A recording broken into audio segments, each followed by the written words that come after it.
राह पे आगे चलने के लिए वचनबद्ध हैं। मैं आपको ये विश्वास देना चाहता हूं कि हम आने वाले समय में उसी सोच के साथ समानता के विकास को आगे बढ़ाते हुए आगे बढ़ेंगे और यहाँ के इलाके के साथ,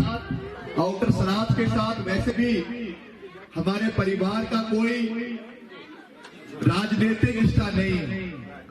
एक पारिवारिक रिश्ता आप लोगों के साथ है जो हमेशा से बना रहा है और हमारा ये दायित्व बनता है कि हम उस रिश्ते को कायम रखें और आने वाले समय में और मजबूती के साथ जो है वो आगे लेकर जाएं। तो मेरा सभी हमारी बहनों से, हमारे भाइयों से, नौजवान युवा साथियों से, जिनको इस सरकार ने बहुत से बड़े बड़े सपने दिखाए रोजगार के बारे में और साथ ही साथ महंगाई कम करने के बारे में, आज महंगाई कहां पर पहुंच चुकी है। आज 1100 रुपए का सिलेंडर है और आपका जो पेट्रोल और डीजल की कीमतें आज आसमान छू रही हैं। इन सब चीजों को मद्देनजर रखते हुए हमने ये आगे बढ़ने के लिए इस गूंगी और बहरी सरकार को ये संदेश देना है कि ना तो कोई रोजगार दिया गया, महंगाई कम करने के बजाय उल्टा 2 गुना जो है वो बढ़ा दी गई। आज पेट्रोल और डीजल की कीमतें आसमान छू रही है और आने की अगर हम बात करें, इस इलाके की अगर हम बात करें, आउटर सराज की बात करें, जो विकास कार्य राणा वीरभद्र सिंह जी के समय में यहाँ पे पूरे हुए, उनको आगे करने के बजाय आज उन विकास कार्यों पे एक पुनर्विराम लग चुका है और ये सरकार लोगों को दबाव में बहकाने की कोशिश कर रही है। आपने देखा पिछले 2-3 दिन पहले भाजपा द्वारा, भारतीय जनता पार्टी द्वारा रामपुर के क्षेत्र में शराब बांटने की कोशिश करी जा रही थी। कुछ गाड़ियां रामपुर के अंदर पकड़ी गई। ये वही शराब माफिया है जिन्होंने आप लोगों के पैसे के बलबूते पर आज ये पैसा कमाया और आज हमारे ईमान को, आज हमारे सोच को ये शराब से खरीदने की कोशिश कर रहे हैं, पैसे से खरीदने की कोशिश कर रहे हैं। ये बहुत दुर्भाग्यपूर्ण है और इसका एक करारा जवाब आप लोगों को, इस क्षेत्र के युवाओं को देने की आवश्यकता है कि हमारा वोट,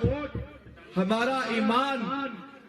किसी की सस्ती शराब से बिकने वाला नहीं है। जिस तरीके से ये शराब माफिया को बढ़ावा दे रहे हैं, जिस तरीके से ये ओछी हरकतों पे आ रहे हैं, इनको ये जवाब देने की आवश्यकता है कि आपने पिछले 4 साल कोई विकास कार्य नहीं किए और आज जब आपके पास विकास में गिनाने के लिए कोई मुद्दा नहीं है तो आप लोगों को भटकाने की कोशिश कर रहे हैं। कभी कारगिल युद्ध के बारे में बात करने की कोशिश कर रहे हैं, कभी सेना के नाम पे वोट लेने की कोशिश कर रहे हैं, कभी कहते हैं कि मैं तो पड़ोसी का मुख्यमंत्री हूं, आनी हमारा पड़ोस का इलाका है और हम पड़ोस के नाते आप मुझे वोट दीजिए। ये कोई पड़ोस की बात नहीं है। आपको तथ्यों के ऊपर, मुद्दों के ऊपर इस सरकार को मैं चैलेंज करता हूं। सरकार के बैठे हुए अधिकारियों और मंत्रियों को ये चैलेंज करता हूं, यहाँ के विधायक को ये चैलेंज करता हूं, स्थानीय विधायक को। आप कहिए कि हमने क्या विकास पिछले 4 साल में यहाँ के विधायक ने सरकार से यहाँ पे करवाया और हम अपनी रिपोर्ट कार्ड, कांग्रेस पार्टी की रिपोर्ट कार्ड हम आप लोगों के बीच में रखेंगे और फैसला आप लोगों ने लेना है कि इस इलाके का विकास कांग्रेस पार्टी ने करवाया या भारतीय जनता पार्टी ने करवाया। आज महंगाई चरम सीमा पे है, आज बेरोजगारी चरम सीमा पे है और उल्टा ठीकरा ये कांग्रेस पार्टी पे फेंक रहे हैं। कहते हैं कि कांग्रेस पार्टी की वजह से ये महंगाई है, मगर 4 साल इनकी सरकार को प्रदेश के अंदर हो चुके हैं, 7 साल इनकी सरकार को केंद्र के अंदर हो चुके हैं, और अभी भी भारतीय जनता पार्टी जो है वो कांग्रेस पार्टी के ऊपर, विपक्ष के ऊपर अपना नाकामियों का ठीकरा फोड़ने की कोशिश कर रही है। इन सब चीजों का करारा जवाब देने की आवश्यकता है। कर्मचारियों के साथ जो बदसलूकी ये करते हैं, इनके मंत्री करते हैं, कोई पॉलिसी ना तो कोई आउटसोर्स के लिए बनाई गई, ना अनुबंध काल जो हमारे समय में कम हुआ उसको कम करने की बात की, ना कोई डीए बढ़ाया, ना कोई मानदेय आशा वर्कर्स का बढ़ाया, जल बहादुर का बढ़ाया, बेलदारों का बढ़ाया, और जो भी नौकरियां दी जा रही है मात्र और मात्र धर्मपुर निर्वाचन क्षेत्र में, धर्मपुर में महेंद्र जी के इलाके में दी जा रही है। आज ये हालत इस सरकार की है कि ये सरकार है तो नाम के लिए हिमाचल प्रदेश की सरकार, मगर केवल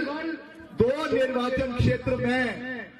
धर्मपुर में और सिराज तक जो है वो सीमित होकर रह गई है। ना कोई आनी की सूद लेता है, ना कोई बंजार की सूद लेता है,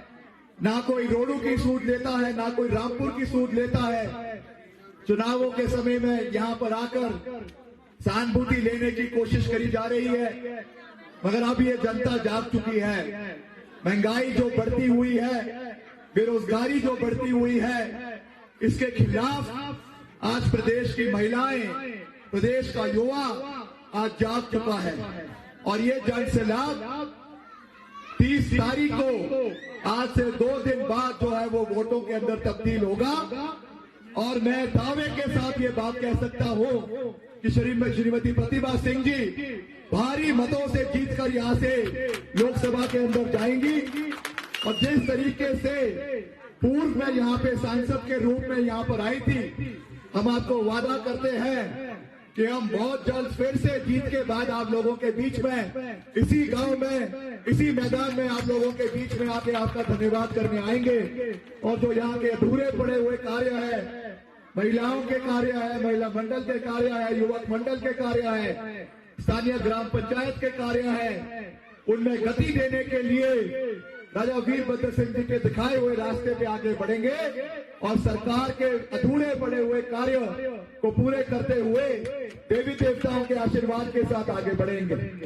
इन्हीं शब्दों के साथ मैं आप सबका दिल की गहराइयों से बहुत बहुत धन्यवाद करता हूं, क्योंकि आज आखिरी दिन है चुनावों का, जो 5 बजे खत्म हो जाएंगे, और आगे भी अभी हमारे 2 जनसभाएं और हैं, इसलिए समय का अभाव है। बहुत से और वक्ताओं ने भी बोलना था, मगर समय के अभाव की वजह से हम अपनी बात को पूरी तरीके से नहीं कह पाए। आपको एक बारी फिर से मैं ये विश्वास दिलाता हूं कि जिस तरीके से राजा वीरभद्र सिंह जी ने एक परिवार के रूप में निरंतर आपकी सेवा करी, आपके छोटे भाई के रूप में, आपके बेटे के रूप में, आपके भाई के रूप में, मैं हमेशा आप लोगों के साथ खड़ा हूं, इस चीज का आप लोगों को पूरा विश्वास में दिलाता हूं। आप सबका एक बार फिर से दिल की गहराइयों से बहुत बहुत धन्यवाद। जय हिंद, जय हिमाचल।